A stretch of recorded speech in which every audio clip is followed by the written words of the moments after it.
Hola, hola, hola. Muy buenos días y muy bienvenidos a este tan importante seminario Efecto Red 2025. Bueno, para los que no me conocen, me presento, yo soy Vesna Radnich, la gerente general de Radio Agricultura. En primer lugar, quiero agradecer la asistencia de todos nuestros auditores y todos nuestros auspiciadores también de la radio que están hoy aquí presentes.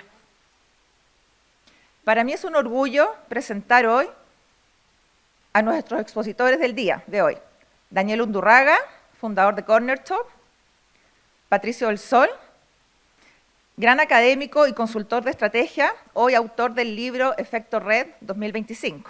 Un aplauso para ellos.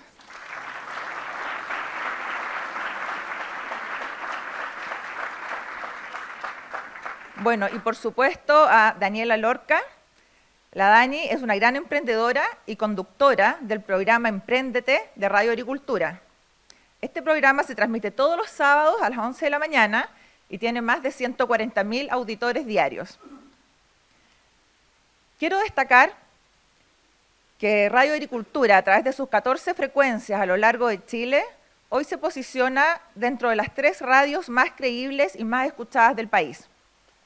Hoy llegamos a más de 2 millones de auditores diarios. A continuación, dejo con ustedes a la gran y destacada conductora de nuestra radio, Dani Lorca. Un aplauso para ella.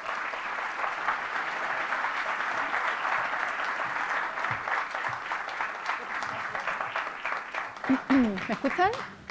Hola, hola, hola. ¿Ahí sí? ¿Me escuchan bien? ¿Estoy con audio?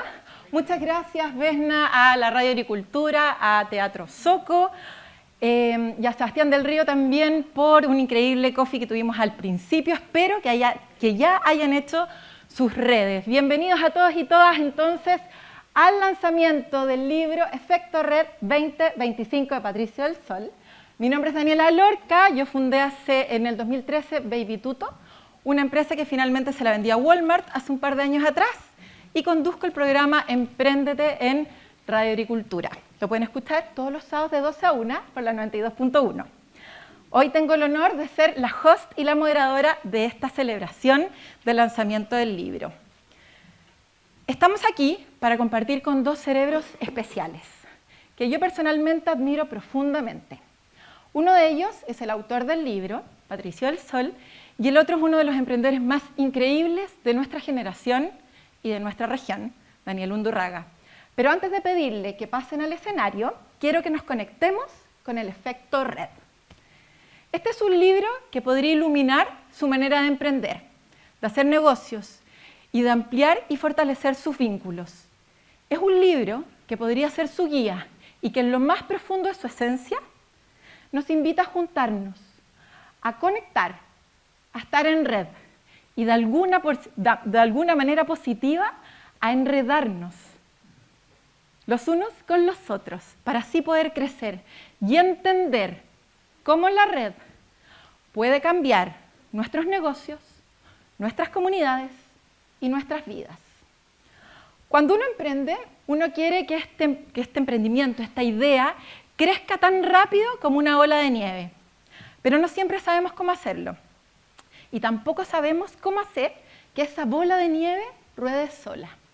En Efecto Red encontraremos pistas claras, ejemplos reales y preguntas importantes sobre lo que significa escalar en serio. Nos enseña a construir modelos de negocios exitosos en esta era digital, dominada por las plataformas y las redes de confianza. Los invito entonces a conectar con esta sesión, ya que no solamente vamos a hablar de modelos de negocios, sino que vamos a hablar de decisiones, visiones, confianza y cómo Chile debe y puede jugar en estas ligas globales. Vamos a mezclar teoría con realidad, vamos a mezclar emoción con entretención, para que puedan armar sus propias redes de impacto. Quiero que se vayan de acá con ejemplos reales de cómo las redes pueden cambiar sus vidas y sus negocios. Y lo haremos juntando el concepto del libro de Pato junto con la historia de éxito de Daniel. ¿Están listos para conectar, aprender y crecer? Sí. Un aplauso entonces.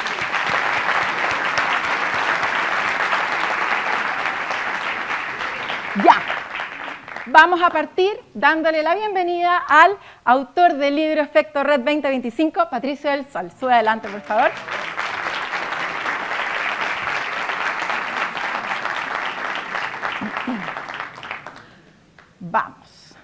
Vamos, Pato. Bienvenido. ¿Cómo estamos? ¿Estás bien y tú? Siéntate. Ahí te puse tú. Aquí. Sí. ¿Dónde? Yo también Aquí, me voy a aquí. sentar. Sí, ahí. Ya, pues. Ahora esto es una conversación relajada y les voy a contar por qué es relajada. Quizás no todos saben, pero el Pato, además de ser el autor del libro Efecto Red, es mi suegro. Ya, se lo tenía que decir, porque puede que venga bien de cerca la... ¿Ah?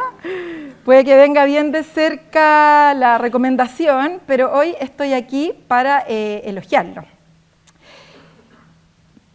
Y es muy probable que ustedes lo conozcan de su lado más laboral, que necesito leerlo porque es como una tremenda biografía. Profesor, investigador y consultor en estrategia y valorización de negocios. PhD de la Universidad de Stanford, autor de los libros Ganar sin competir legítimamente y Ganar por suerte. Y por supuesto, autor del libro Efecto Red. Una biografía maravillosa, pero hoy estoy aquí para contarles ese lado que quizás ustedes no conocen, pero que algunos de ustedes podrían intuir al leer sus trabajos. Voy a tratar de ser lo más objetiva posible. Pato es la mejor persona del mundo. Ya, a muchos les da risa, pero así es como él ve la vida. Él dice, este es el mejor lugar del mundo. Este es el mejor teatro del mundo, probablemente va a decir. Este lugar tiene la mejor vista del mundo. Tengo la mejor nuera del mundo. Bueno, hay algunas cosas en las que estoy de acuerdo. Pero hablando en serio, Pato es un iluminado. Y no solo por su apellido, sí, sino también por su sabiduría. Yo lo admiro profundamente por varias cosas y se las voy a decir para que lo conozcan un poquitito más y sepan con quién vamos a hablar. Pato es un feminista mucho antes de que estuviera de moda. Mucho antes de que estuviera de moda. Pato es de los que en el discurso de mi matrimonio con su hijo, que originalmente se llama igual, besito Patito, originalmente se llama Patricio del Sol los dos, nos dijo, no se enfoquen nunca en las cosas malas. No se enfoquen en los defectos del otro, hagan como que no existen. Enfóquense solo en las cosas positivas, fíjense en las cosas buenas de las personas. Entonces, él todo el rato ve como el lado positivo de la gente. Y tiene un don en que logra traspasar la estrategia, que puede ser súper teórica, de repente hay personas que dicen, no sé para qué está la estrategia, en algo súper simple, práctico y cotidiano. Pato es la mezcla entre los números y la humanidad. Pato sabe de negocios y de música profundamente. Pato resuelve una ecuación y toca la zampoña y la flauta traversa. Es un estratega humanizado de la Universidad de Stanford. Un joven que vendía y que usaba sandalias de caucho neumático y cuando era joven, ¿cierto, Pato?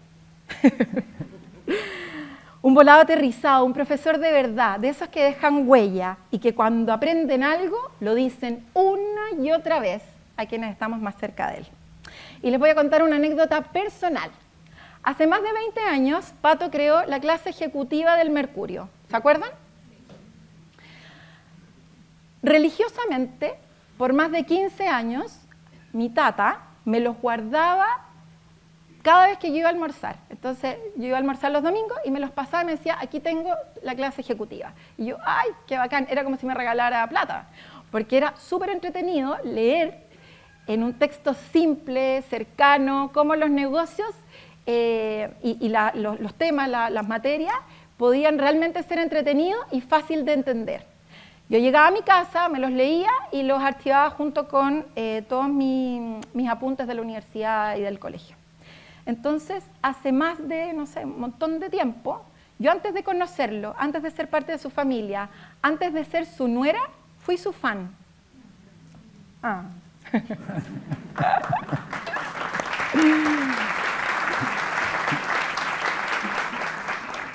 Siempre vi en él, en la clase ejecutiva, ese texto con la cuota justa de entretención y conocimiento. ¿Cómo es él? cómo son sus libros y cómo es el libro que hoy día nos convoca. Y para seguir en la senda de los iluminados, me toca presentar a mi amigo Daniel Undurraga. Bienvenido al escenario, por favor.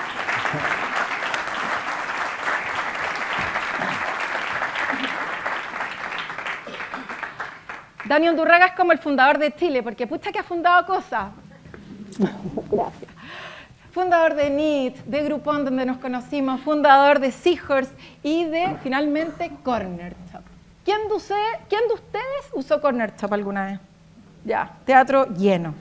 Obviamente, el unicornio chileno que revolucionó el mercado, que revolucionó el mundo conectando usuarios, shoppers y comercios, de quienes estamos profundamente agradecidos porque en verdad nos cambió nuestra forma de comprar y nos ahorró una cantidad de tiempo impresionante.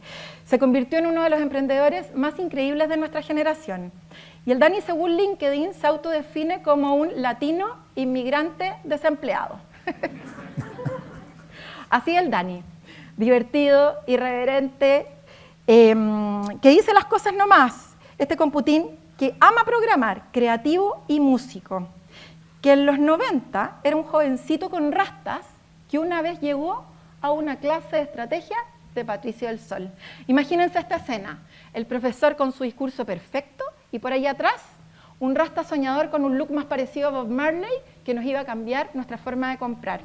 Hoy en este escenario se unen ambos milagrosamente para poder mostrarnos cómo las redes pueden transformar negocios y vidas. El autor y el emprendedor viven el efecto red en carne propia. Partamos entonces, un aplauso para los dos.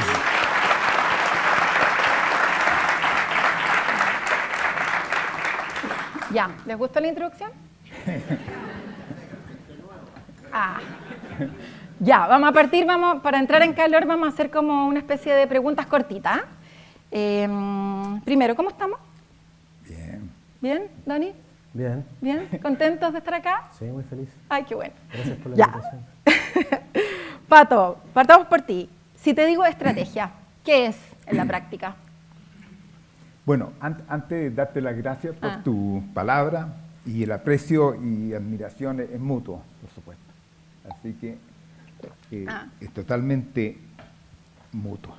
Bueno, estrategias son como las decisiones y las consecuencias que tienen esas decisiones. Eso es como estrategia. Ahora, la cosa específica de la estrategia es que uno trata de mirar la totalidad de las decisiones. No es una decisión, sino que uno trata de observar la totalidad de las decisiones que uno está tomando y las consecuencias que implican. Y uno de los atributos importantes es que esas decisiones sean coherentes, que se tome como que todas las decisiones sean coherentes entre sí. Pato, si no tengo estrategia, ¿puedo crecer aceleradamente? No, yo creo que no. Así que sin estrategia no hay crecimiento de ningún tipo. Ahora, lo que sí pasa es que hay muchos emprendedores, empresarios que son muy exitosos y que ellos no están conscientes de la estrategia que tienen. Pero si uno empieza a conversar con ellos, uno se va dando cuenta y siempre detrás de un éxito hay una buena estrategia. Pero no siempre es tan explícita. O sea, los mismos que generan el éxito muchas veces no tienen idea. Dicen, oye, algo debo estar haciendo bien porque me está yendo bien, pero no saben decirlo. Pero sin estrategia no hay crecimiento de ningún tipo. Y ahí la recomendación sería que lo escriban, que empiecen a pensar qué es lo que están haciendo bien y que de alguna manera le den forma a esto para potenciar lo que mejor saben hacer y quizás dejar de hacer lo que están haciendo mal.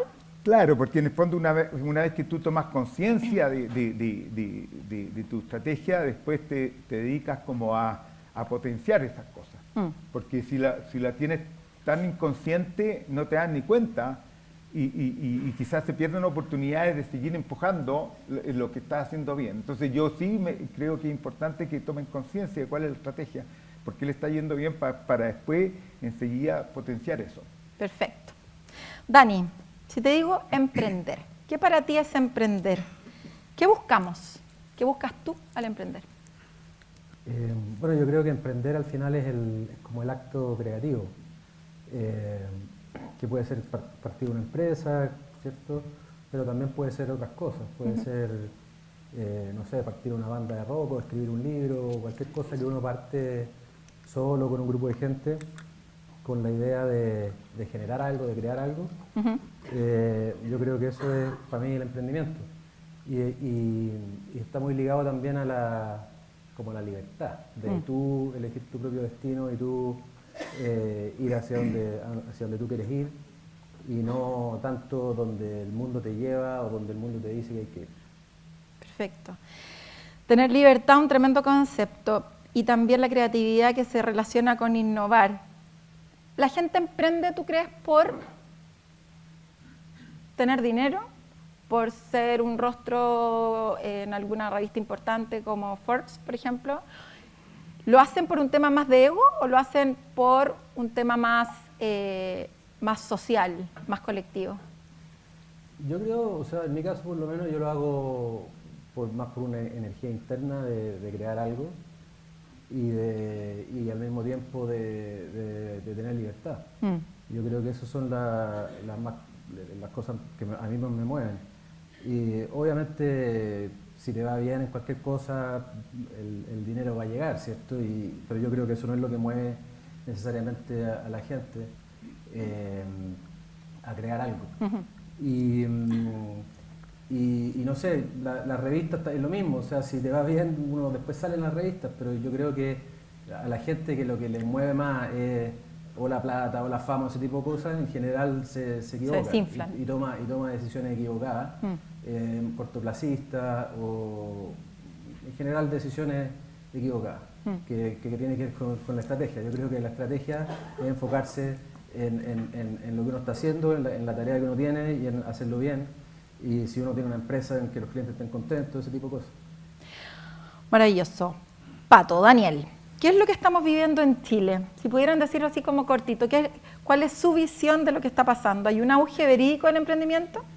Sí, yo creo que sí, que hay un auge en la cultura de emprendimiento en Chile y a todo nivel. Y yo creo que no puede detenerse. Y básicamente yo creo que los chilenos y chilenas emprenden porque se dan cuenta se están dando cuenta que el futuro de ellos depende más de lo que ellos hagan que del contexto malo o bueno que encaran. O sea, en general la gente se da cuenta que depende de cada persona cómo le va, digamos, si logra lo que quiere lograr. Y no tanto de que venga de afuera una solución. O sea, si las condiciones están armadas, bienvenidas sean. Pero las condiciones siempre van a estar así, van a ser más o menos siempre, nunca van a ser tan perfectas. Entonces, acá en Chile. No, en general, en todas partes. Entonces, el tema es que es como... Depende, bueno, esto está estudiado matemáticamente, que el éxito de las empresas depende mucho más de lo que hagan las empresas que el contexto. O sea, no es que no importe, si el país está creciendo más, a todos le va a ir mejor, pero es mucho menos importante eso que lo que hacen las empresas. Entonces las personas también. O sea, si logran lo que quieren, va a depender de ellos. Y eso es lo que la gente se ha dado cuenta, por lo tanto, hay una cultura de emprendimiento que está bueno. Sí. Cuando tú partiste, Daniel, hace harto tiempo, no era tan común emprender, ahora está como de moda. Hay muchos emprendedores, todos quieren hacer cosas, lo cual es súper positivo, porque en el fondo la gente está súper creativa y la creatividad se contagia. La gente te ve a ti como un referente, quieren ser como el próximo Dani Undurraga, quieren hacer el próximo Corner Shop, etcétera. ¿Tú crees que efectivamente esto es un círculo virtuoso, es algo positivo que se está dando? ¿O tú crees que es un poquito más como moda? ¿Y crees que vendrá un declive? ¿O que esto va a seguir creciendo? A ver, yo pienso que las olas de emprendimiento al final igual están de alguna manera ligadas a la economía, ligadas a la estabilidad, ligadas a otras cosas como externas necesariamente. O sea, hay la gente que tenía 25 años cuando yo estaba entrando a la universidad, la gente que tiene como entre 7 y 10 años más que yo, ellos les tocó lo de las .com, por ejemplo, y eso es una ola que si uno la surfeaba bien, uno podía hacer una empresa de cientos de millones de dólares, venderla antes de que explotara la burbuja y ya está, ¿cierto? Entonces, al final, obviamente hay factores externos que influyen en cuánta gente quiere emprender y ese tipo de cosas. Ahora, yo creo que las empresas emblemáticas se construyen no en esas épocas de exuberancia irracional, sino que en épocas más adversas, donde la gente que está ahí porque de verdad quiere estar ahí. Y quiere estar ahí porque de verdad tiene como una energía creativa de hacer algo, de resolver un problema, y que tiene algo más interno que externo. Y yo creo que en esa época es cuando se han construido los Apple de este mundo, los Google de este mundo, etc. Y no tanto en épocas de exuberancia irracional que atrae mucha gente que no necesariamente quiere emprender, pero que sí quiere ganar plata. Y ahí volvemos un poco a lo de antes, ¿cierto? Y que dicen, bueno, aquí hay plata, a ver si agarro un billete, me voy a meter a este torbellino de billetes a ver si agarro uno, ¿cierto? En general, las empresas que duran siglos o generaciones no se construyen así. Vámonos al libro. Comentemos el libro. ¿Estás listo? ¿Tú lo escribiste? ¿Tú te lo leíste? Me lo leí. Ya, qué bueno. El libro aborda las implicancias del nuevo entorno de los negocios dominados por las plataformas digitales, de poder gestionar convenientemente el efecto de red en relaciones de confianza. Nos enseña a siempre hacerlo con la base de que una estrategia no nace de un día para otro, sino que se cultiva en el tiempo, ya que todo está en constante movimiento. Vipassana. Pato, mientras leía el libro, pensaba que el efecto red no es solo una estrategia de negocios, es también una forma de entender la vida. Nada realmente valioso se construye solo, ni una familia, ni una startup, ni un país. Hoy más que nunca necesitamos entender cómo se construyen las redes basadas en confianza, propósito y crecimiento compartido. ¿Qué te motivó a escribir este libro justo en este momento? ¿Y qué sentiste que necesitábamos escuchar?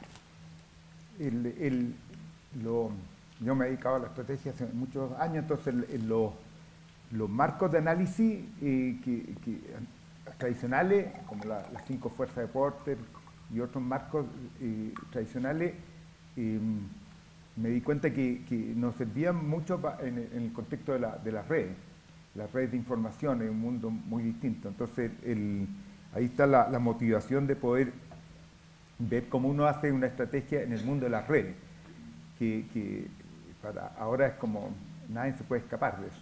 Entonces esa es la motivación de poder de poder pensar cómo se hace una estrategia en este campo, en su mundo.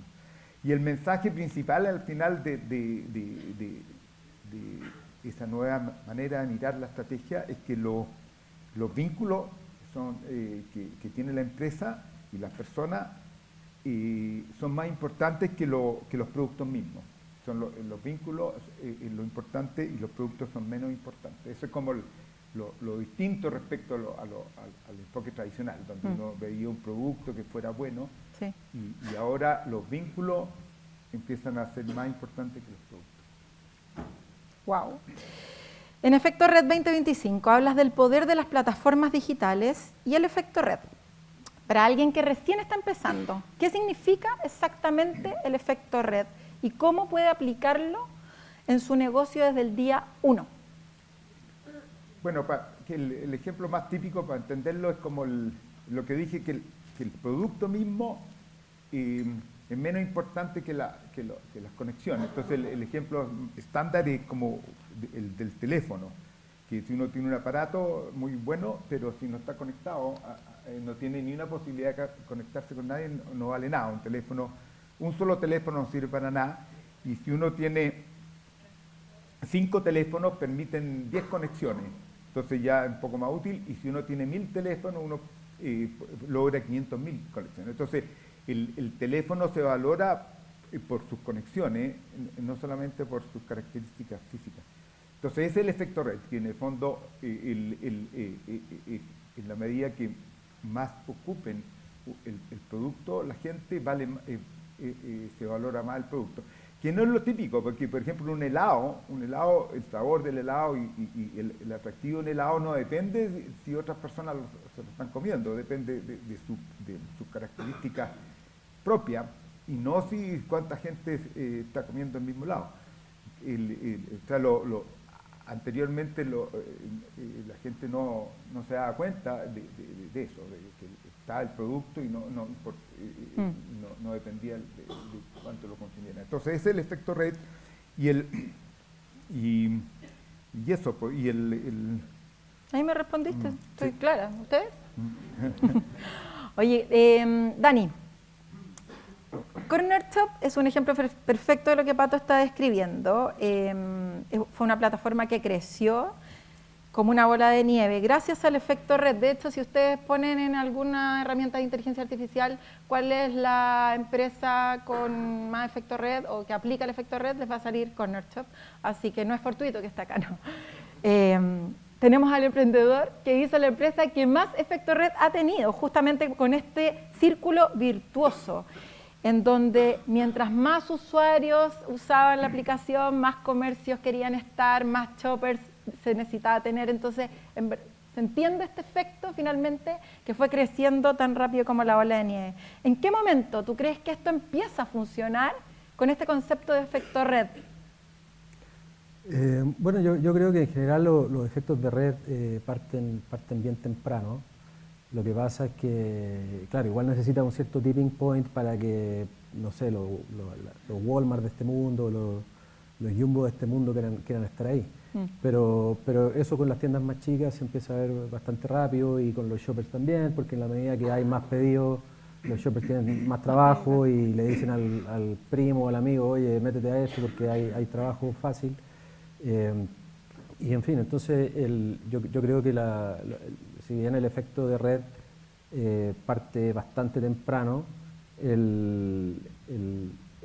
igual se necesita cierto volumen para ciertas cosas, ¿cierto? Como meter a los grandes supermercados que siempre son más conservadores y siempre tienen una posición más dominante, por lo mismo no quieren que nada cambie mucho y no quieren que nadie les revuelva el gallinero. Claro.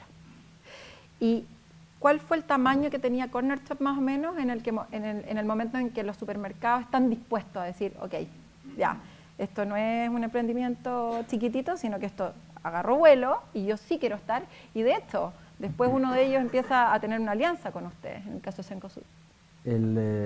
Bueno, tuvimos alianza con todos casi, pero yo creo que eso se dio mucho mejor en México, porque México es un país mucho más grande y por lo mismo menos concentrado. Entonces, al ser menos concentrado, es más competitivo, es más fácil entrar, y los incentivos de los supermercados no son todos los mismos. Chile, al ser un país más chico, como que siempre hay 2 o 3 players en cada industria y todos quieren que nada se mueva mucho, porque ¿para qué? Estamos todos bien. En cambio, en México, al ser un país más grande, los incentivos son súper distintos. Incluso Walmart, que es el supermercado más grande de México, es el segundo, el tercero, incluso el cuarto en algunas regiones de México. Entonces, México es un país mucho más regional, donde los supermercados más grandes cambian mucho de acuerdo al norte, el sur, el centro del país. Claro. Entonces, las dinámicas son súper diferentes. Y nosotros hicimos todas nuestras primeras alianzas en México primero. Y una vez que ya no fue bien en México, fue cuando desde Walmart se interesaron en hacer una alianza en Chile con Líder para probar el concepto en Chile. Y después todos querían estar. Claro. ¿Está bueno o no? Increíble escuchar cómo el efecto red cobra vida, cómo cobró vida en Corner Shop con este caso real, y vamos a profundizar un poco más en cómo se construye ese círculo virtuoso del que Pato habla en el libro. Sigamos contigo, Daniel. ¿Puedes explicarnos cómo un negocio pequeño o mediano puede crear su propio círculo virtuoso, incluso, y aquí te lo pongo más difícil, si no tiene los recursos para poder partir, o si no tiene los recursos de una gran empresa? ¿Qué hago si no logro levantar una cantidad importante de plata? ¿Cómo logro ese círculo virtuoso? A ver, es que depende, porque hay negocios que necesitan plata para partir, como Corner Shop. Hay otros negocios que no necesariamente necesitan plata para partir. Yo puedo partir una panadería con la visión de volverme una cadena de panadería un día. Y ese negocio a lo mejor se puede financiar al principio con los mismos flujos, y después con el banco, y a lo mejor mucho más adelante uno puede financiarlo con private equity. pero no todos los negocios son iguales en el sentido de que no todos tienen la misma necesidad de capital y no todos tienen la misma visión de crecer a una cierta velocidad. O sea, es como un poco la diferencia entre una startup y una pyme. No todos los negocios tienen que ser startup, no todos los negocios tienen que ser pyme, todos también y todos se necesitan. El tema es qué es lo que uno quiere hacer y qué es lo que uno puede hacer y qué tanto capital uno necesita. Ahora, poniendo en el caso de una panadería, si uno va a hacer una pyme y va a partir un negocio que se va a financiar con los mismos flujos que genera, lo que te queda ahí, qué es lo que está dentro de tu control. Si uno como emprendedor, uno siempre tiene que estar pensando qué es lo que está dentro de mi control y qué es lo que puedo cambiar del mundo a mi alrededor y qué es lo que no. ¿Cierto? Yo no puedo parar la guerra en Ucrania porque no está completamente fuera de mi poder. Entonces, tengo que asumir que lo que pase ahí da lo mismo. O sea, yo tengo que moverme igual dentro de lo que yo puedo cambiar. Y lo que uno siempre puede cambiar es tratar mejor a los clientes, hacer un croissant más rico y más crujiente y tratar de bajar los precios lo más posible. Ese tipo de cosas están en tu control y los clientes siempre quieren las cosas más rápidas, más baratas, mejor, ¿cierto? Entonces eso no cambia. El mundo va a seguir cambiando, pero lo que no va a cambiar es que la gente quiere las cosas más rápido, más barato y mejor. Buenísimo. Pato, ¿cómo ves tú que estos negocios pequeños, medianos, puedan crear su propio círculo virtuoso entonces? Bueno, un ejemplo sería como que yo trabajé con una constructora. Entonces, una constructora que puede ser pequeña, si uno la piensa un poco, al final termina siendo como una plataforma que conecta los contratistas con los clientes. Entonces, el efecto red es que uno va vinculándose con contratistas buenos de las distintas especialidades y con eso hace productos mejores para los clientes y así uno tiene más clientes y como tiene más clientes, tiene más atractivo de cara a los contratistas y los contratistas quieren trabajar contigo. Y yo siempre enfatizaba esta mirada de efecto rete que la constructora, muchas como que dicen no, que el cliente es el más importante. Y yo le decía no es, o sea, no es el único. Los contratistas son quizás más importantes porque todos los problemas que tenéis tú porque las obras quedan mal hechas porque tenéis malos contratistas. Entonces, no sé, y me costaba convencerlo porque tenían que tratar a los contratistas tan bien como trataban a los clientes. Entonces ahí uno forma el efecto red, porque uno tiene más contratistas mejores, por lo tanto más clientes, y uno tiene más clientes, es más atractivo para los contratistas y empieza la bola de nieve que puede ser una escala chica. Claro. O sea, que va a ir convocando a la gente que todos quieren subirse a la plataforma. Buenísimo, me encanta cómo Dani habla del control, de la diferencia entre las startups, las pymes, el círculo virtuoso y cómo esto se puede llevar a todas las escalas de todas las empresas para que finalmente se transforme en esta bola de nieve en donde todos los actores estén bien. Acá no se trata de que el cliente esté feliz y es que tenga unos proveedores descontentos. No se trata de que o que los proveedores estén contentos y los clientes estén no felices, o que los trabajadores adentro no estén contentos, sino que mientras todos estén contentos, todos lo estén pasando bien, todos sean parte, compartan el propósito, esto en verdad se vuelve algo imparable. Vamos a seguir explorando cómo aplicar estos conceptos y nos vamos a ir a una parte del libro en donde hablamos, que patúa, como si yo lo hubiese escrito, donde habla Pato de los principios. En la parte 2 hablas de 10 principios para construir modelos de negocio exitosos. Cómo responder al contexto y agregar valor a todos. ¿Qué otro principio de los que expusiste en el libro te parece importante destacar? Si nos pudieras decir tu top 3 de los principios para que el mensaje quede bien claro en la audiencia, porque como eran 10 igual es difícil de retener, así que vámonos con los 3 más importantes. Bueno, quizás los 3 más novedosos serían. Bueno, el primero es el tema de esta visión de agregar valor a todo, de agregar valor en el fondo. Que en el fondo lo que se dice en ese principio es que el foco bueno, todo parte con la creatividad, ¿no? ¿Verdad? El foco de la creatividad es como hacer un valor agregado a la sociedad importante, grande. Entonces, ese tiene que ser, y la competencia debería ser entre empresas quién agrega más valor a la sociedad. Esa debería ser la competencia. Y eso, y el tema que viene después de que parte del valor que uno agrega a la sociedad, uno captura, viene por añadidura, pero no focalizarse tanto en cuánto valor uno captura, sino que lo primero es focalizarse en aportar algo a la sociedad. Y ahí donde uno, una mirada que empieza, ¿cuánto le aporto al cliente? ¿Cuánto le aporto a los proveedores? ¿Cuánto le aporto a mis propios trabajadores? ¿Cuánto le aporto a la sociedad en otros aspectos? Y esa suma es lo que hay que tratar de maximizar primero. Y después la captura viene por añadidura. Ese es un principio central.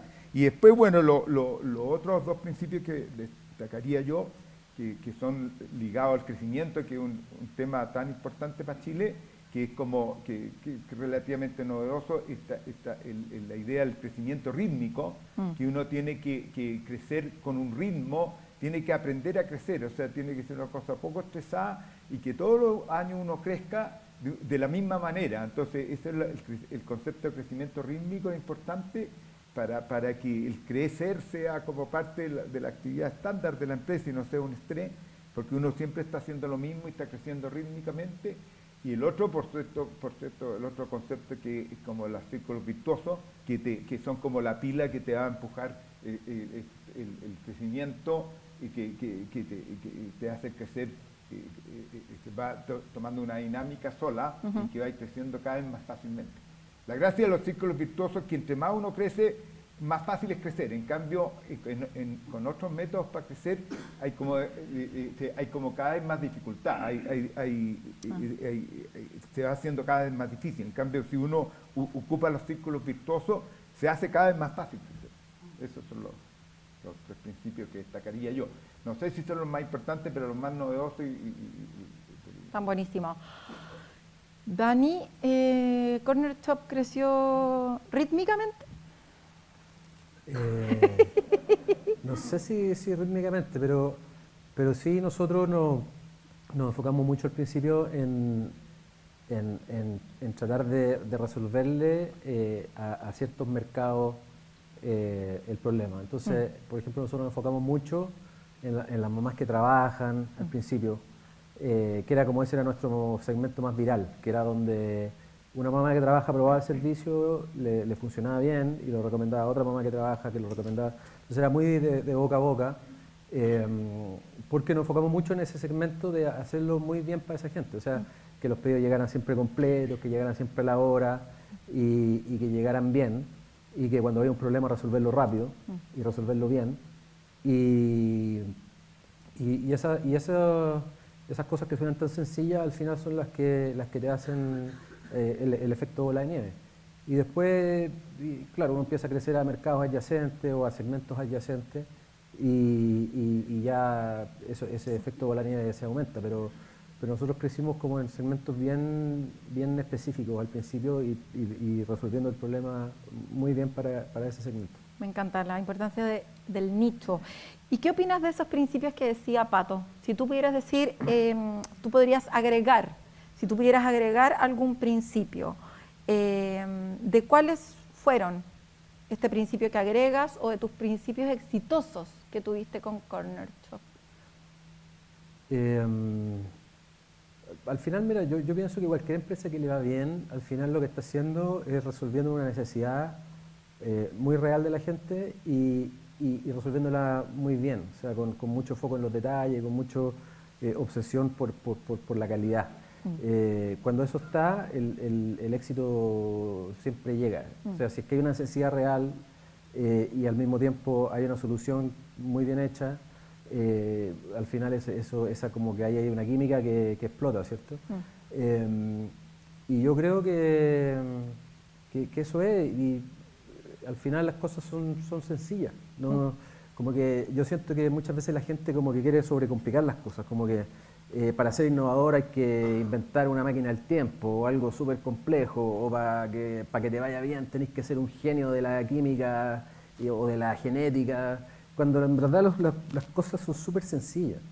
Y si lo difícil es hacerlo bien, en lo sencillo, que todos los pedidos lleguen a la hora, que todos los pedidos lleguen completos, que cuando hay un problema se devuelva la plata rápido y sin preguntas. etcétera. Eso es súper fácil. Por ejemplo, el soporte al cliente en Chile es como una tortura. O sea, cada vez que te pasa algo mal en una empresa chilena, es como que uno prefiere, prefiero perder la plata. Prefiero perder la plata. ¿Por qué? ¿Por qué es así? ¿Por qué las empresas no lo hacen bien? ¿No? ¿Por qué no tratan bien a los clientes? ¿Por qué tratan a los clientes como si le estuvieran haciendo un favor? Si el cliente te pagó. Entonces, por ejemplo, el soporte al cliente de Corner Shop era como calidad gringa. Sí. Y eso era como que la gente no podía creer. Como que tú llamabas por teléfono y decías, me llegaron los huevos rotos, no importa, le mandamos unos huevos nuevos. Me llegó la carne mala, no importa, te la cambio. Te devuelvo la plata, y la gente no podía creer eso. Y de hecho se acabó, entre comillas, Corner Shop y se acabó esa experiencia de soporte al cliente en Chile también. Entonces, pero entonces uno dice, ¿por qué no lo hacen así las otras empresas? Sí. O sea, cualquier empresa que tenga ese soporte al cliente va a tener a todos los clientes. Eso es súper fácil de entender.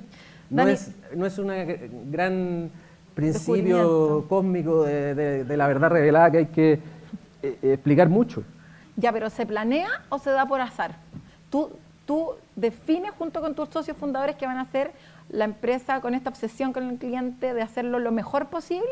¿O es algo que pasa por la manera de ser de ustedes y de la cultura que tienen adentro del equipo? ¿Es algo fortuito o ustedes lo impulsan todo el rato? No, nosotros creamos los procesos y lo impulsamos todo el tiempo porque nosotros queremos tratar a los clientes como nos gusta que nos traten a nosotros. Como yo quiero tratar a mis clientes como me gusta que cualquier empresa me trate a mí. Es súper sencillo ese principio. Súper sencillo, pero no. Pero parece que en la práctica cuesta aplicarlo. ¿Por qué tú crees que cuesta tanto? Yo creo que tiene que ver con muchas cosas. Creo que tiene que ver con la desconfianza, de que la empresa dice que si el cliente me dice que los huevos llegaron rotos es mentira, quiere que le mande los huevos de vuelta, pero igual tiene los otros huevos perfectos. Entonces le voy a pedir que me mande 14 fotos con el root y los huevos en 4 posiciones, y si no. Entonces al final la gente no reclama porque le da lata, porque sabe lo que se viene, sabe lo que es estar pegado al teléfono 24 horas para que te devuelvan unos huevos que valen 250 pesos. Entonces uno hace el cálculo por hora y no da nomás. Entonces uno no reclama. Pero yo creo que si las empresas pusieran un foco en atender mejor y en tratar a los clientes como a ellos les gustaría que los trataran y no hacer a los clientes perder tiempo, confiar en los clientes, etcétera, eso son cosas claves que son súper potentes. De todas maneras, y que no necesariamente sea más caro, porque de repente la gente dice, como ya, bacán, voy a hacer todo lo que el cliente, todo lo que esté a mi disposición para que el cliente esté lo mejor tratado posible como a mí me gusta, pero esto me puede costar un poquito caro. ¿Qué le decimos a esas personas que dicen como ya, bacán, pero yo no tengo la plata para realmente dejarlos contentos a todos y mandarle la otra caja de huevos, reponerle la carne? Es que mira, si al final es como todo en la vida, si uno invierte en tratar bien a los clientes van a volver, uno va a tener mejor retención, los clientes van a comprar más veces, van a comprar más cantidad y más veces, etcétera, etcétera. Entonces, al final eso es una bola de nieve. Y claro, uno puede decir, no, yo no voy a invertir en esto porque es caro, pero todo es caro. O sea, sí, comprarse ropa también es caro. Si uno puede salir desnudo a la calle porque es más barato, pero uno no hace eso. Entonces, al final, ¿dónde uno pone el límite ahí? ¿Cierto? De cuándo hacer las cosas y cuándo no. Al final, yo veo que tratar bien a los clientes y hacer bien las cosas es una inversión en retención. Y es mucho más barato retener a un cliente que atraer un cliente nuevo. De todas maneras. La flexibilidad como principio. Hay un concepto que tiene que ver con la autocensura en el emprendedor. Ideas que de repente se desechan antes de tiempo por algún tipo de obstáculo que se podrían encontrar. Incluso desde un conocido, un amigo, un familiar, que te dice que la idea es mala. Hasta barreras, y también hay barreras reales en el camino. Pato, un concepto potente que me llamó la atención es el de flexibilidad, ensayo y error. Dices que un cambio radical en el modelo de negocios puede ser necesario para aprovechar el efecto red. ¿Puedes explicarnos por qué es tan importante estar dispuesto a experimentar y cómo evitar que esos experimentos se queden en ideas no escalables? Bueno, parto con la última, esto del ensayo-error. los experimentos hay que hacerlo con un foco estratégico, entonces uno tiene que ensayar y probar cosas que sean escalables, o sea, como no hay que probar ni ensayar cosas que no sean escalables. Entonces, para que sea escalable hay que, esta lluvia de ideas, estos ensayos de error y todos estos actos creativos hay que enfocarlo en temas que son escalables. Ahora, el ensayo de error es como un método porque dijimos que la estrategia es como un conjunto de decisiones que uno toma. Y ahí, de este conjunto de decisiones hay algunas decisiones que son reversibles, que uno las puede echar para atrás. Entonces ahí, en vez de estudiarlas tanto, el método mejor es como probar si funciona, y si funciona uno lo deja, y si no funciona lo retira, se echa para atrás. Entonces uno va como construyendo la estrategia a través de ir probando cosas y echándose para atrás cuando no funciona, manteniéndolo cuando funciona, y así uno va construyendo la estrategia.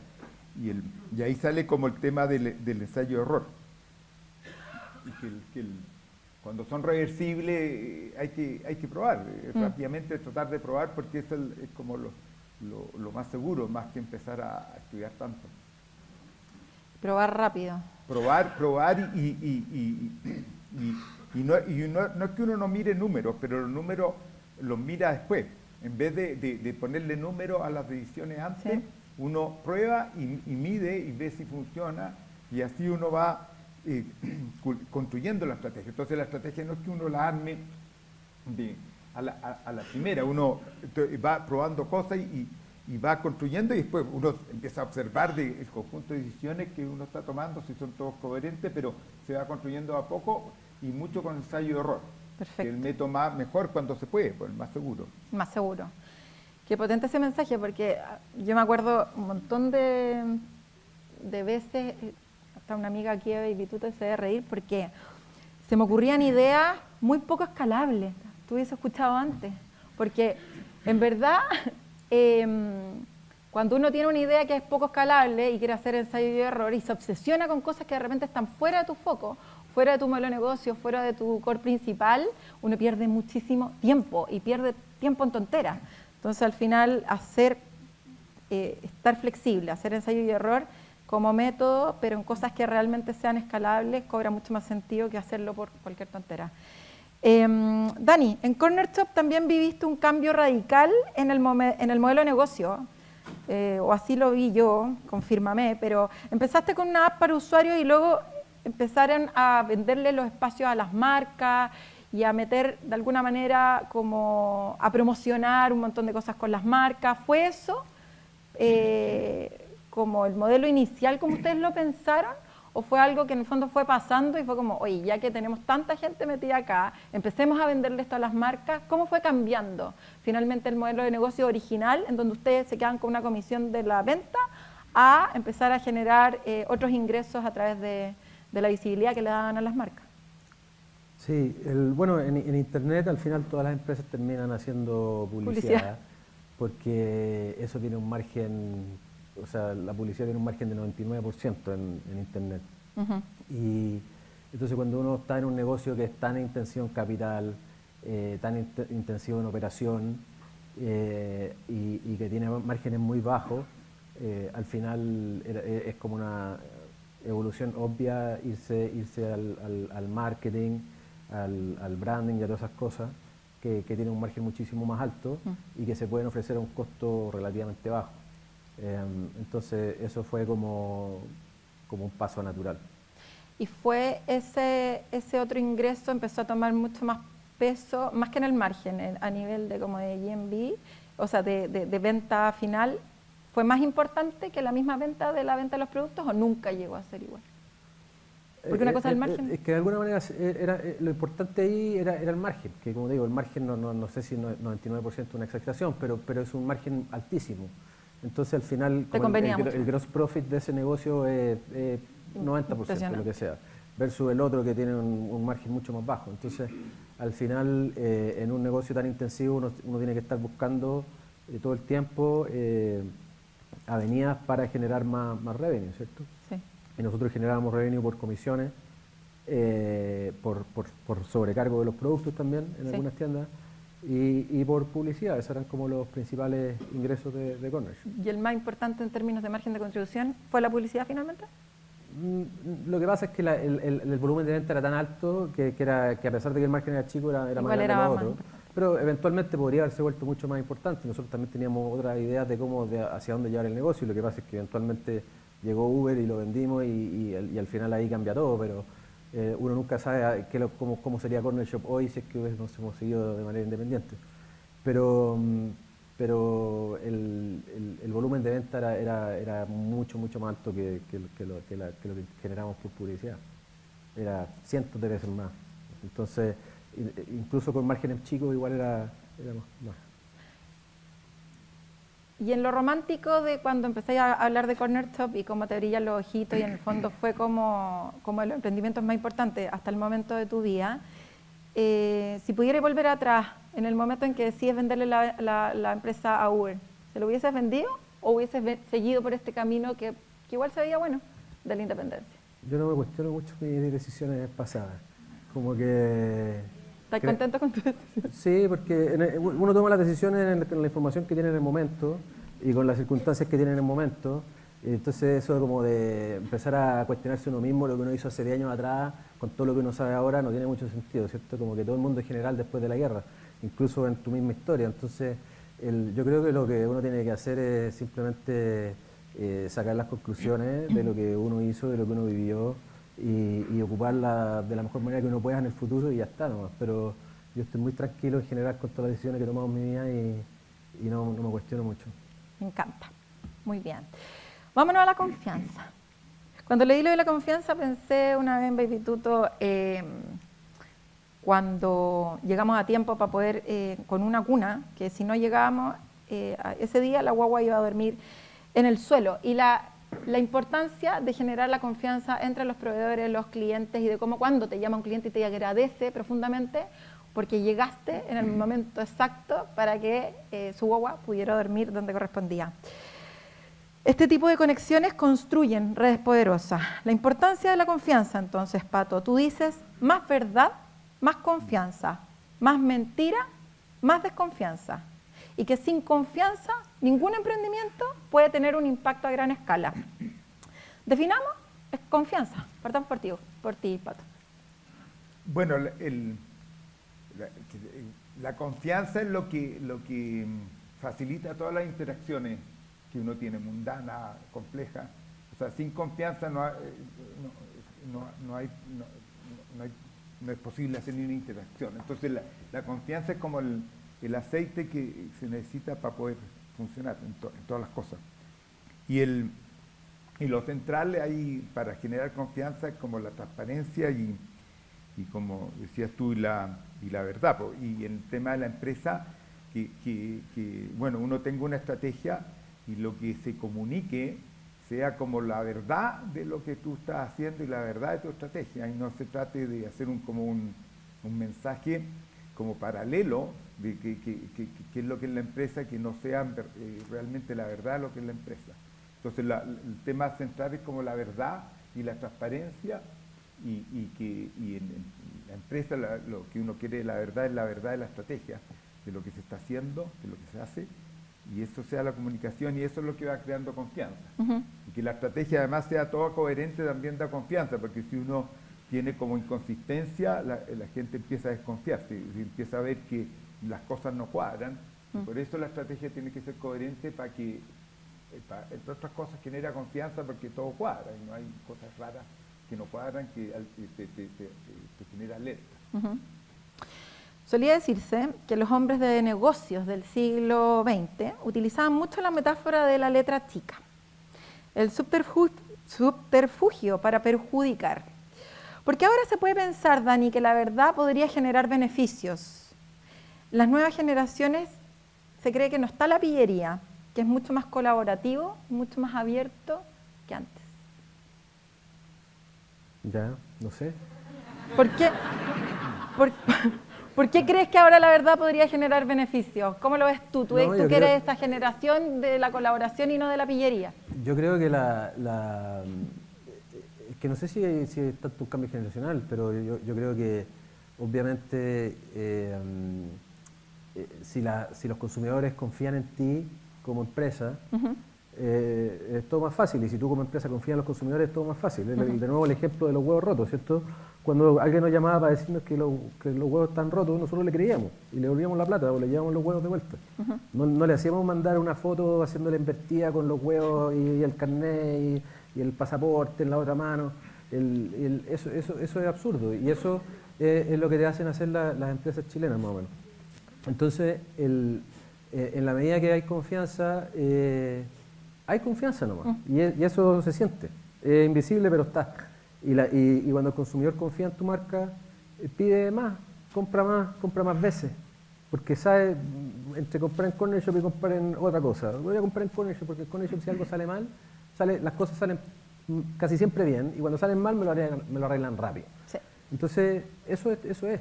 Y eso tiene que ver con la confianza de que tú vas a hacer lo mejor posible para llegar a la hora con ese pedido, con la confianza de que ese pedido va a llegar completo y va a llegar bien. Con la confianza de que si algo pasa te vamos a llamar por teléfono, con la confianza de que si se rompen los huevos te los vamos a cambiar. Entonces, al final, eso es. Y yo creo que la confianza es parte como del sistema operativo, un poco de una empresa, incluso de un país. Y los países que tienen alto nivel de confianza funcionan mucho mejor que los países que tienen bajo nivel de confianza. Pues es cosa de ir a Finlandia o a Haití y listo, mirar, abrir los ojos nomás y listo, ahí uno cacha. Le iba a preguntar, ¿si influye en la confianza la coalición gobernante? ¿Influye en la confianza la coalición gobernante? No, la coalición gobernante tiene como una responsabilidad, porque en el fondo ellos tienen que dar el ejemplo. Entonces yo creo que sí influye en la cultura de la desconfianza y también el que yo siento que de repente convivimos mucho con la mentira esto puede ser un círculo vicioso, porque si todos mienten, la gente puede estar como tentada a mentir también, entonces empieza como un círculo vicioso donde todos mienten y la desconfianza va creciendo. Entonces ahí la coalición gobernante tiene como una responsabilidad, todos los líderes pues tienen una responsabilidad porque puede impactar en la cultura, y una vez que uno está metido en una cultura de desconfianza y mentira, como que se hace cada vez más difícil seguir una estrategia de verdad, que yo creo que igual uno no tiene que seguir la estrategia de la verdad, siempre hay que hacerlo, pero cada vez más difícil si todo el resto miente. Sí, entonces en ese difícil. sentido son importantes, tienen una responsabilidad todos los líderes. La confianza, Dani, yo me imagino que debe ser uno de los pilares fundamentales que tienes con tus socios, con Chuck y con Oscar. Con estos dos socios con los que te has mantenido como bloque desde siempre, desde NIT. ¿Cómo definirías qué es tu relación con tus socios y qué recomendarías al momento de elegir un socio? Probablemente hay varias personas acá que dicen, yo necesito saber cómo el Dani eligió sus socios porque pucha que he tenido sociedades fallidas. ¿Qué es lo que tengo que hacer? ¿Qué es lo que no tengo que hacer? ¿Cómo puedo elegir bien un socio? Y la importancia de la confianza. Bueno, esa pregunta igual es difícil de responder porque es un poco como cómo se hace para encontrar pareja. Pero igual, po. Yo creo que cada persona tiene esa respuesta dentro de sí mismo un poco. Yo creo que las cosas que son importantes buscando socio en una empresa es un poco la complementariedad de las habilidades y de los talentos. O sea, si uno es malo para algo, ojalá que tu socio sea bueno para eso. Eso un poco, y eso hace que todo sea más fácil, porque dividirse las tareas es más fácil, en general todo es más fácil. Y yo creo que el problema es cuando dos personas quieren mandar sobre lo mismo, eso produce mucho conflicto. Y lo otro que creo que es muy importante y que me parece que de hecho es casi lo más importante, es el número de socios. Porque cuando hay 3 socios, siempre se decide algo. Claro. Nunca se para nada, porque cuando hay 2, y uno quiere uno y otro quiere otra cosa, se produce un deadlock, no se puede avanzar, porque no hay claridad de qué hacer y para dónde ir. En cambio, cuando eres 3 socios, es súper fácil decidir, porque siempre es 2 contra 1. Claro. Y casi nunca pasa que hay 3 posiciones distintas. Entonces, es súper fácil, por eso yo creo que es muy importante ser 3 socios. En mi caso, por lo menos, ha sido muy importante, porque eso hace que las discusiones sean muy rápidas y las decisiones sean muy rápidas. Buenísimo. ¿Y de qué funciona la fórmula? Funciona. Costos de transacción. Chile, un país con harto emprendedores por un lado, pero muy conservador en el otro lado. Esos choques se viven día a día. Y es un país con hartos costos de transacción. En Chile pueden ser súper altos porque las cosas son tediosas. ¿Cómo puede, Pato, una empresa grande o pequeña usar el efecto red para reducir esos costos tan tediosos y hacer las cosas más simples para sus clientes? Bueno, lo primero, lo que hemos estado conversando, la confianza, la verdad, la transparencia, eso baja los costos de transacción.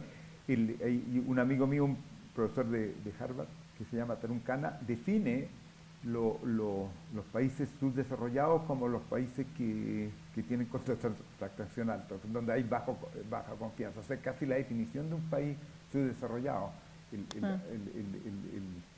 costo de transacción.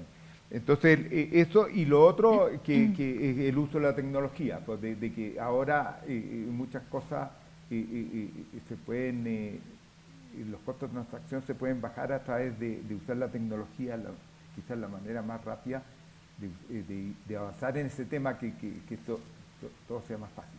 Y, por ejemplo, el blockchain, hay tecnologías que te permiten que la transacción sea más fácil. Yo creo que hay que irse por el camino de la tecnología para avanzar. Está bien, tú eres el profe. Dani, yo sé cuál es tu postura con respecto a los costos de transacción. Te cargan los trámites y las cosas mal hechas, tediosas y sin sentido. ¿Cuál es tu forma de resolver los temas tediosos, burocráticos que tuviste, por ejemplo, que resolver en Corner Shop? No quiero sin ir más lejos, la fallida venta Walmart en México. Ya entendí para dónde va la pregunta. Bueno, respondamos las dos. A ver, que yo creo que uno como emprendedor lo que tiene que hacer es como abstraer toda la complejidad que hay detrás de un proceso y presentarle al cliente una interfaz fácil, sencilla, fácil de entender y fácil de usar. Y esa es tu pega como diseñador de producto, como diseñador de lo que sea. O sea, lo que sea que uno hace, al final es como yo tomo esto muy complejo y lo hago muy sencillo de usar, ¿cierto? Sí. Un refrigerador, yo no tengo idea cómo funciona un refrigerador, pero el refrigerador es fácil de usar, ¿cierto? Yo abro la puerta, pongo un yogur adentro y cierro la puerta, listo. Eso es un buen diseño, ¿cierto? No tengo que entender nada y funciona siempre. Y un poco lo que nosotros intentamos hacer con Corner Shop fue eso mismo, es como hacemos un proceso muy complejo logísticamente. Nosotros en algún momento sabíamos mejor que los mismos supermercados qué productos están en la repisa.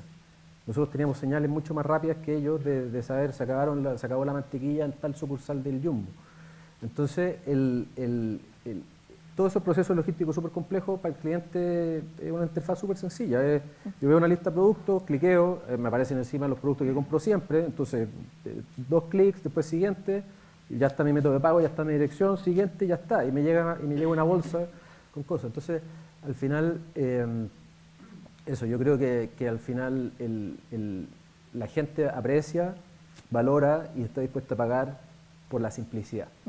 Y eso creo que es lo que uno debería aspirar como diseñador de un producto.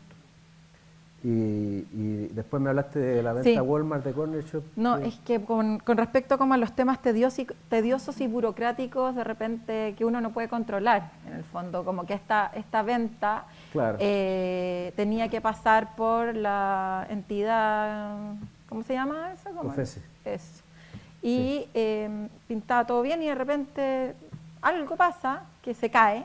Sí. Primero, ¿cuál fue la emoción que tuviste al momento de esa fallida venta?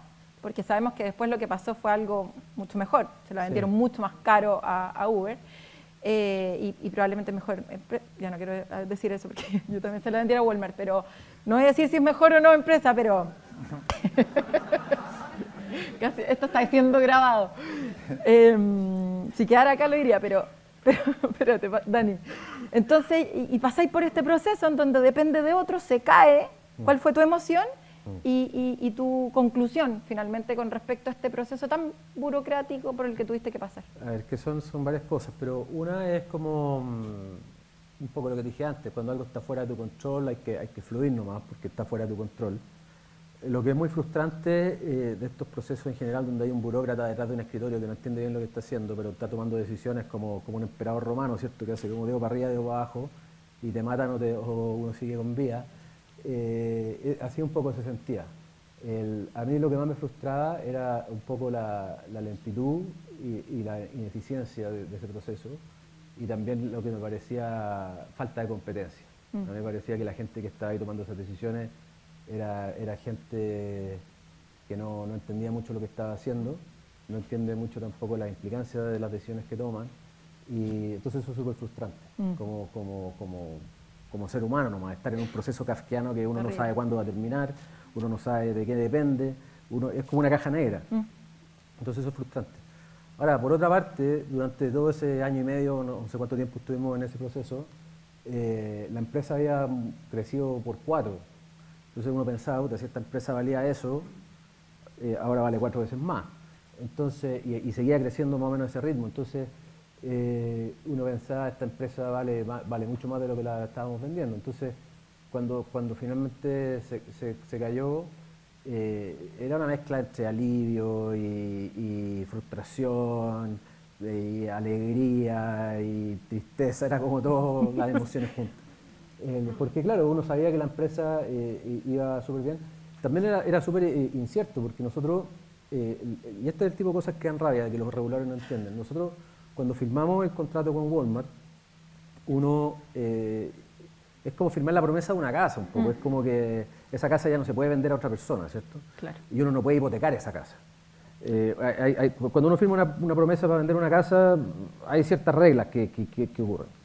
Entonces, lo que nos pasó a nosotros es que nosotros no podíamos levantar capital, no teníamos capital para operar, entonces Walmart nos empezó a prestar capital para operar. Entonces, cuando se cayó la venta, Walmart no solamente se cayó la venta, sino que teníamos un hoyo como de $20 millones y no teníamos plata en la cuenta para pagar los sueldos, y Walmart obviamente no nos iba a seguir financiando. Entonces, ¿qué es lo que hace uno ahí en ese momento?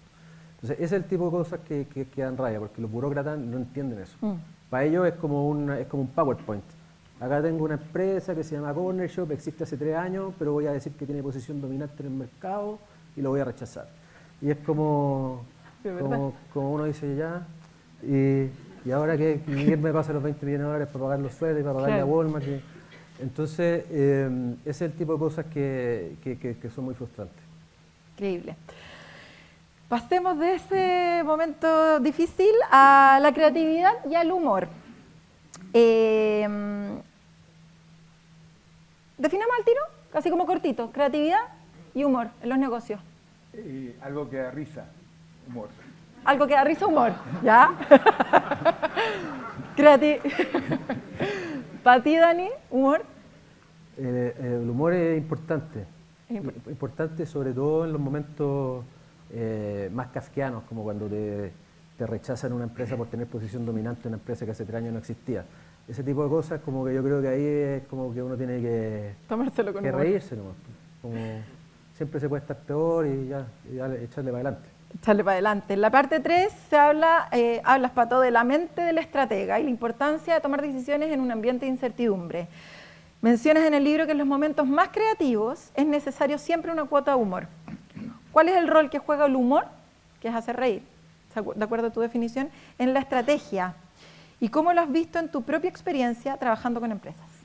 Bueno, el tema es que un proceso creativo de estrategia tiene una parte inicial que es como divergente, que es como la lluvia de ideas, que para poder llegar a tener buena idea hay que generar como muchas ideas estúpidas. Entonces como que ahí viene el humor, porque en el fondo uno empieza a generar ideas y la mayoría, y tiene que ser ideas como creativas, y la mayoría de las ideas creativas, como casi como requisito, uno tiene que pensar que son estúpidas al principio. Si uno no se ríe, y si la primera reacción de una idea no es de risa, o una reacción, oye, qué idea más estúpida, entonces no es creativa la idea. Entonces, ahora, con este proceso la mayoría de las ideas parecen estúpidas y terminan siendo estúpidas. O sea, no es que estén... Pero de esas que parecen estúpidas hay unas poquitas que no eran tan estúpidas. Y esas son las que uno rescata, que son las buenas ideas. Entonces se requiere el humor y la risa por esa primera parte del proceso. Y después viene el segundo proceso de elegir cuáles de las ideas son las buenas y implementarlo, que ya no es tan divertido, pero el tema inicial de la lluvia de ideas es como divertido y tiene que ser un ambiente como más de humor, por eso. ¿Y cómo lo ven las empresas? Bueno, yo las empresas en general como que no sé si les gusta mucho, encuentran que es una pérdida de tiempo, como que quieren ir rápidamente a las cosas más serias, y esto de la lluvia de ideas como que en general se la quieren un poco saltar. Encuentran que como un juego medio lúdico, medio inútil, y se la quieren saltar y ir ya a los temas serios más rápido. No hay como una valorización de lo importante que es esa primera etapa más lúdica. Dani, nos explicaste cómo usaste el humor en la venta como fallida, pero gracias a eso se la termina vendiendo a Uber. Cuéntanos, o sea, yo sé, pero para la audiencia, ¿cuál fue esa...? Porque fueron muy creativos en la manera de acercarse finalmente a Uber. La importancia de estar viviendo en San Francisco y de que Oscar conociera al fundador de Uber o a una de las personas importantes de Uber corriendo básicamente en el parque. ¿Cómo empiezan a crear, chuta, se nos cae esto, entonces ¿a quién más se lo podemos vender para poder pagar la deuda de los 20 millones de dólares? Porque ya estaban en el camino de esto se va a vender. ¿Cómo se logran poner creativos usando el humor como base para finalmente llegar a ese nivel de contacto? No es tan fácil.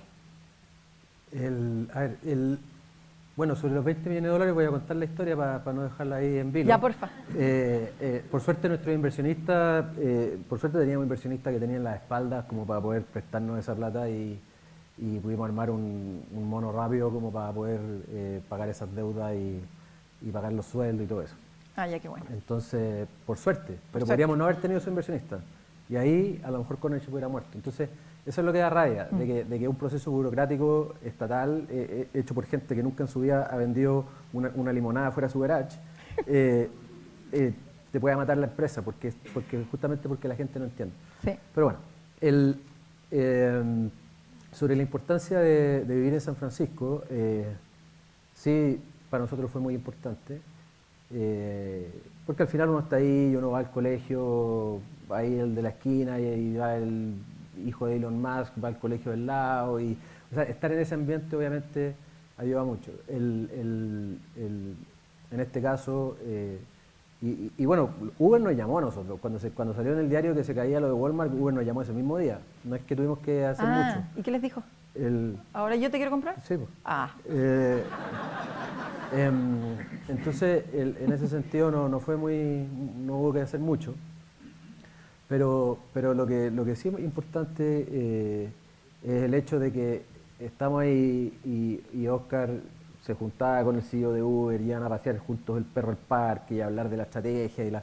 Porque obviamente ellos te dicen, oye, tenemos mucho interés en comprar la empresa, pero después viene toda una conversación y viene todo. De hecho, nosotros les dijimos que no. Y nosotros salimos a levantar plata y Uber dijo, bueno, yo voy a invertir. Voy a hacer uno más, voy a entrar a competir aquí para invertir en esta empresa. Y Uber fue el que nos dio la mejor oferta. Y de ahí salió todo lo de que compraron un porcentaje mayoritario y después la empresa completa. Pero todo eso se da en un contexto de claro, que estando en San Francisco uno puede salir a tomar un café con el CEO de Uber, puede salir a caminar por el parque y mismo, incluso para levantar capital, uno de los fondos que invirtió en nosotros fue un tipo que conocimos totalmente random, porque era vecino de Oscar, vivía al frente de Oscar y alguien se lo presentó y era un tipo que nunca en su vida había invertido en América Latina y que fue la primera inversión que hizo en América Latina solamente porque era el vecino de Oscar. O sea, que más encima es sueco, ni siquiera es latinoamericano. Entonces, es todo como random, como sí. Y esas cosas, estando ahí, obviamente aumenta la probabilidad de que ocurran y que pasen. Y que pasen. ¿Lo están pasando bien? Ya que bueno, estamos terminando casi. Nos quedan un par de preguntas para que terminemos esta increíble sesión. que va a quedar grabada, así que si es que están como urgidos de que no tomaron nota, no importa, después la van a poder ver con calma en sus casas. Pato, en el libro hablas de tomar decisiones irreversibles con datos. Y Daniel, la venta de Corner Shop a Uber fue una decisión gigante. ¿Cómo se conecta la teoría de Pato con ese momento para ti, Daniel? ¿De las decisiones irreversibles? Sí. Con datos. Sí, mira, yo creo que hay decisiones que uno toma con datos y otras que no tanto. Yo creo que la venta de una empresa no es una decisión que uno toma con datos, porque no hay ningún dato como cuál de todos los datos uno va a mirar. Entonces, al final, es como una decisión un poco de guata. Y nuestra decisión de guata en ese momento fue no vender la empresa, porque ya veníamos de este proceso kafkiano de muchos años tratando de vender la empresa a Walmart, o no tratando, pero como que Walmart quería comprar la empresa y nos perseguía y ya. Finalmente, porque hubo otro proceso antes que nunca salió en la prensa, pero con Walmart México. El que salió en la prensa fue con Walmart Estados Unidos. Y después vino lo de Uber, y a esa altura de la vida Corner Shop tenía como 5 años de historia, y llevábamos como 3 años y medio vendiendo la empresa. Y nosotros ya no queríamos vender más la empresa, queríamos trabajar y queríamos concentrarnos en hacer lo que queríamos hacer y no estar vendiendo la empresa. Y finalmente terminamos vendiéndola igual, porque Uber nos hace la mejor oferta y después nos dicen, oye, pero déjame comprar un poquito más de acciones para llegar a tal porcentaje, y en fin. Y se dio de otra manera. Pero es de esas decisiones que uno siente un poco. Y que yo creo que ese sentimiento que uno tiene son todos los datos ponderados que producen una emoción, ¿cierto? De sí. Vale, vendamos o vale, no vendamos. Pero yo sí estoy de acuerdo con Pato en el que obviamente todas las decisiones importantes uno tiene que mirar los datos lo más que pueda y entender los datos y sentirlos. Y sentirlos. Pato, ¿qué agregarías para que nuestra audiencia tome decisiones estratégicas más efectivas? Como antes, como que este es como un concepto bueno que los que me han leído los libros ya lo van a tener claro, pero podemos repetirlo acá. Bueno, están estas decisiones como que son reversibles, que uno hace ensayo de error y va como tanteando y no lo piensa mucho, va probando con conceptos y todo. Pero lo que hay que ser capaz de, cuando vas caminando, que llegan unos puntos donde hay unas decisiones que ya no son reversibles, que son irreversibles. Entonces hay que ser capaz de darse cuenta de eso, y esas son las que yo defino decisiones estratégicas, son las decisiones más irreversibles. Y esas decisiones, que uno tiene que ser capaz de identificarlas, uno las piensa un poco más. No sé si con datos, con sensaciones corporales, pero la reflexiona más. O sea, seguramente tú te salías a caminar y pensabas. O sea, no es como que no necesariamente un estudio con números, pero sí hay una reflexión más importante. Entonces la recomendación es que entre más irreversible la decisión, uno le dedique más tiempo para pensarla, porque que piense lento. Hay un libro que se llama Lento, pensar rápido. Ajá. Uno tiene que pensar lento las decisiones más irreversibles. Entonces eso, porque uno va caminando, va construyendo la estrategia con las decisiones reversibles, y de repente uno se topa con situaciones que son como unos saltos más grandes, que son irreversibles, y ahí uno para y se dedica, no sé, un par de días para pensar un poco, para reflexionar. No es para ponerle números, sino que caminar y estará claro. Bien. Y entonces le dedicáis más tiempo, más esfuerzo, a las más irreversibles. A las más irreversibles.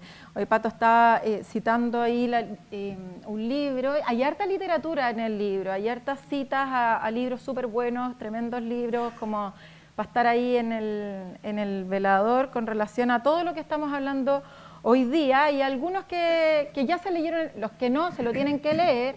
Al final de la sesión les vamos a decir que les tenemos un regalo.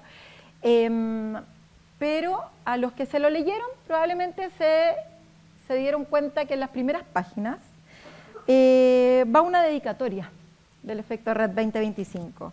Pato, tú le rindes un homenaje precioso a tu esposa Mari Carmen Fernández, quien fue tu pilar en todo. Fue tu socia en proyectos como este y quien dejó este mundo hace 7 meses. Les voy a leer un párrafo para que entiendan, a quienes no lo han leído, de qué estoy hablando. Sin embargo, el mensaje central de este libro de negocios es que en la era de las redes de información, las relaciones son más importantes que los productos mismos, que la prioridad deben ser los vínculos, algo absolutamente válido en mi vida personal. En ella, la conexión más importante fue el amor que cultivamos con la Mari Carmen, intercambiando actos gratuitos que, potenciados por el efecto red, cautivaban y enriquecían geométricamente al que los recibía, y mucho más al que los realizaba. La obra de mi vida que más valoro es el profundo vínculo que creamos, celebrando innumerables formas de estar juntos, las que fuimos reinventando hasta su muerte. Sí.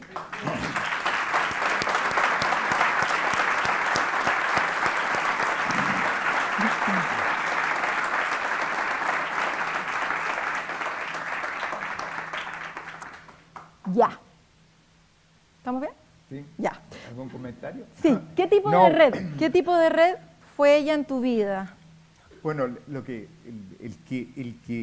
libro incluye estas 3 páginas dedicatorias en que traté de escribir lo que es cierto por Mari Carmen, a mí me llena de alegría y bueno, y siento que ella se merece eso y mucho más. Bueno, a mí lo que más me gusta del libro es la dedicatoria, por lejos. O sea, eso de todas maneras.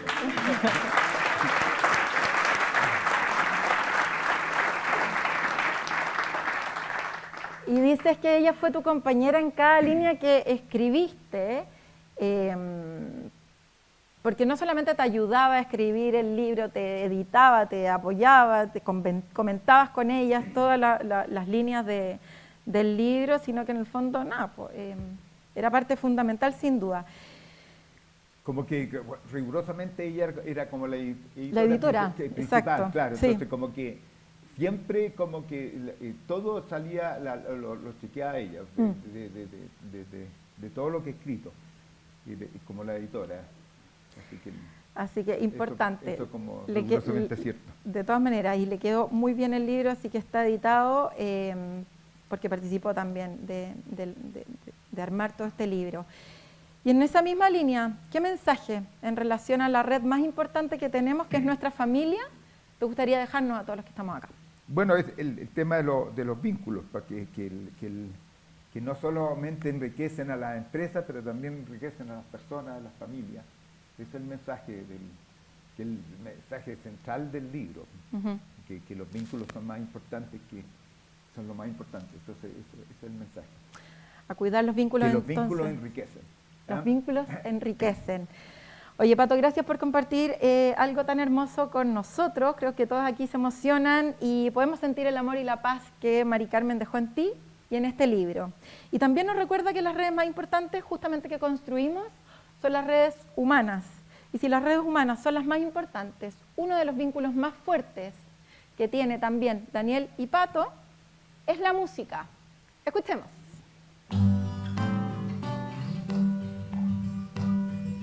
Blackbird singing in the dead of night. Take these broken wings and learn to fly all your life. You were only waiting for this moment to arise.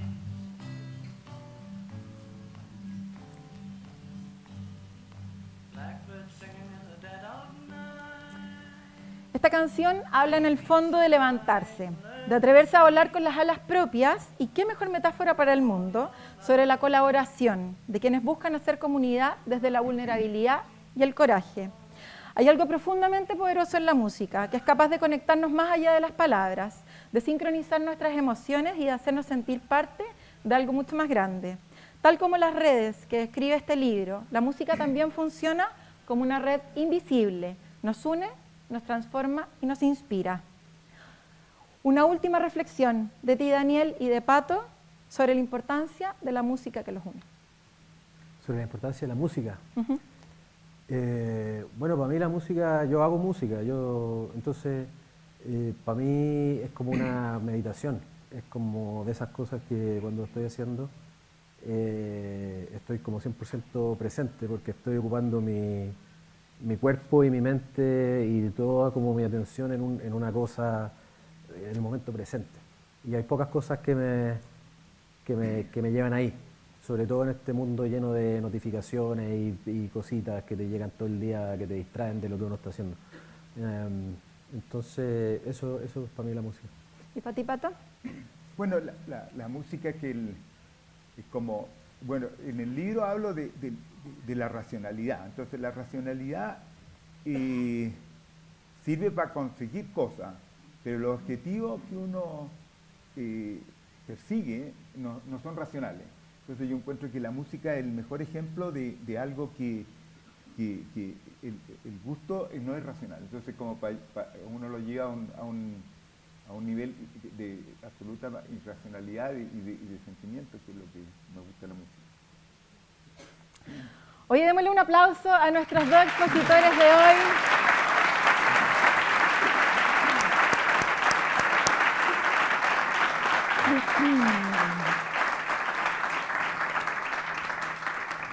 Increíble la conversación que tuvimos hoy. Gracias, Pato, por regalarnos Efecto Red 2025, un libro que nos enseña a construir redes que transforman negocios y vida, y por compartir con nosotros el legado de Mari Carmen, que nos recuerda el poder de los vínculos humanos. Gracias, Daniel, por mostrarnos cómo el Efecto Red puede llevarnos a un éxito global, como lo hiciste con Corner Shop. Antes de despedirnos, quiero dejarlos con un mensaje. El Efecto Red no solo se trata de plataformas digitales, sino de las conexiones que creamos. Cada cliente, cada proveedor, cada miembro del equipo debe ser parte de nuestra red de éxito. Hoy los invito a construir su propia red. Conecten con alguien en esta sala, compartan una idea y empiecen a crear su propio círculo virtuoso. Todos los asistentes recibirán acceso gratuito a la versión digital de Efecto Red 2025 en Amazon.com desde mañana. Mañana solamente, ¿no? Mañana solamente. Así que agéndenlo. Hay que bajarlo mañana. Hay que bajarlo mañana. Y si quieren seguir este tipo de conversaciones y otro tipo de conversaciones para motivarse con emprendedores increíbles, los invito a escuchar Empréndete todos los sábados de 12 a 1 por la 92.1. Gracias por estar aquí, gracias por conectar, gracias por soñar en grande, gracias a Radio Agricultura, Vesna, Teatro Soco y todos los que hicieron que esto fuera posible. Nos vemos pronto. Un aplauso para Pato y Daniel. Y gracias. Y yo quería dar las gracias a Dani Lorca, a Daniel Undurraga, a Vesna Ragnick y a todo el equipo de la Radio Agricultura, a los auspiciadores, incluido a Sebastián del Río, y a todos ustedes que participaron en este evento. Muchas gracias a todos.